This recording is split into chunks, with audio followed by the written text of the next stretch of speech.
Hey, how's it going? I'm Coach Kyle, and if you're running a couple back-to-back marathons, maybe a week or 2 weeks apart, maybe a month apart, and possibly it's one of the 2021 fall marathon majors or something similar, like I have a runner doing Tura and Long Beach on back-to-back weekends. I believe they're back-to-back or 2 weeks apart, and this fall. And you're kind of wondering, how do I best approach and execute and perform during those couple events? And it could be back-to-back half marathons, it could be ultra marathons, whatever it is. If you want to know how to best plan for and perform best effort or high training load events, then we're going to talk about exactly how to do that. So a couple years ago, I did the Brookings and the Fargo marathons on back-to-back weekends. And so this is talking a little bit about how I planned and how I executed those two events so well. I ran a 3:13 and a 3:19 and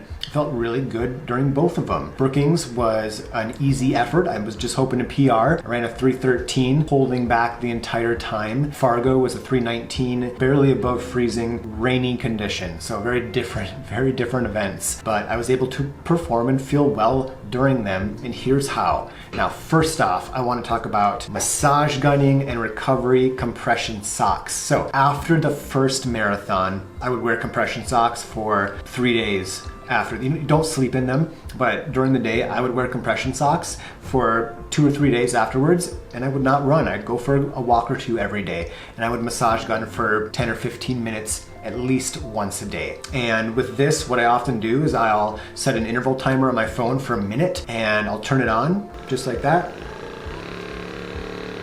Feels so good. I'll do a minute on my arch, a minute on the other arch, outside calf, inside calf, outside calf, inside calf, quads, hamstrings, glutes, and it feels good. And none of my clients have told me they regretted getting a massage gun. And you can get a good one that's perfectly fine for $100. Compression socks, compression tights, $30 to $100. You wear them, they're gonna help you. A recent study came out. They had runners in Australia do a treadmill test. 2 weeks later, they did a marathon. It was one of 3 marathons in Australia. And then there's more than 3. It was one of 3 events that the participants were doing. And then a treadmill test 2 weeks after their marathon. The lucky folks that wore compression socks 2 days after their marathon were able to actually run the second treadmill test. They performed better than the first one. And the unlucky folks that got fake compression socks after their marathon lost fitness. They lost that ability by 3.6%, I think it was, during the second treadmill test compared to the first one.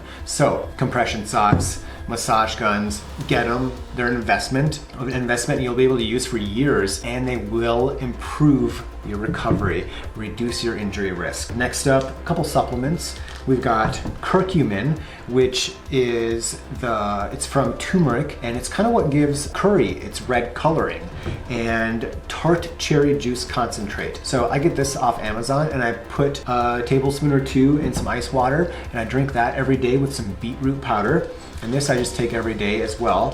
And they are 2 supplements that are fairly heavily researched, and they probably benefit your recovery, your performance in some way. And that's the thing with all of these, is that they probably are going to help you if you're willing to make that investment. And if you are someone you're training to the best of your abilities, and you want to perform to the best of your abilities, and you have the financial means to do so, you're gonna feel better, you're gonna recover better, reduce your injury risk by making these investments. Just like having a running coach. A running coach is an investment in getting your strength work done, doing appropriate strength work, having somebody to talk to for an hour about how to carry your nutrition and how to, what nutrition you should take and when. And speaking of nutrition, we've got another study that came out that was really interesting. They had marathoners, trail marathoners, elite trail marathoners, do different levels of calorie intake, carb intake during their trail marathons. And they found that the runners who took more 300 plus calories per hour recovered better than those who took less than that.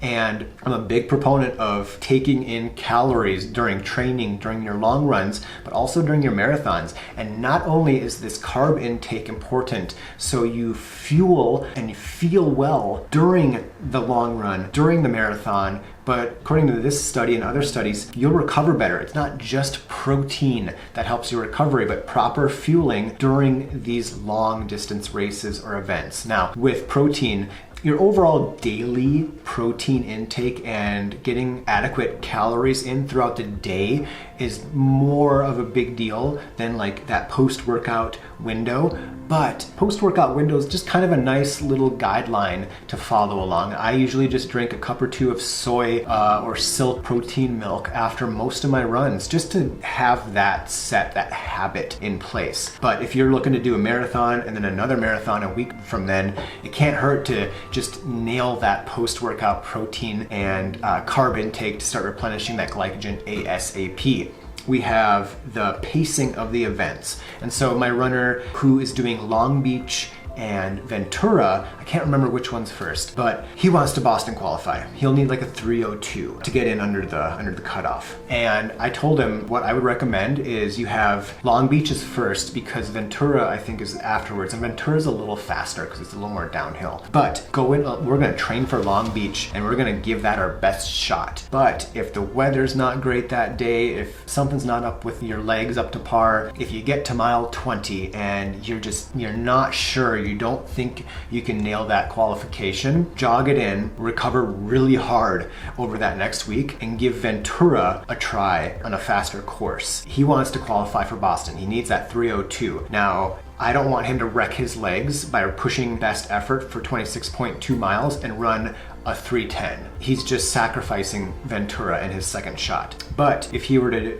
get to mile 15, 20, whatever, and it's just not gonna happen that day, jog it in, recover well, and you saved your legs a bit, he can give that Ventura, that faster course, a better shot a week or two later. So that's a good way to approach that pacing. Now, when I did Brookings and Fargo, I wasn't trying to PR, I was trying to PR for the first one, which I did with 3:13, and I wasn't trying to Boston qualify for anything. So my GPS's job was to slow me down, and I realized through training that I was capable of about a 3-hour marathon. So I basically, jogged 3:13, and it was very comfortable. It felt well. And then I was able to feel good at Fargo that next weekend. Finally, we have rest and recovery.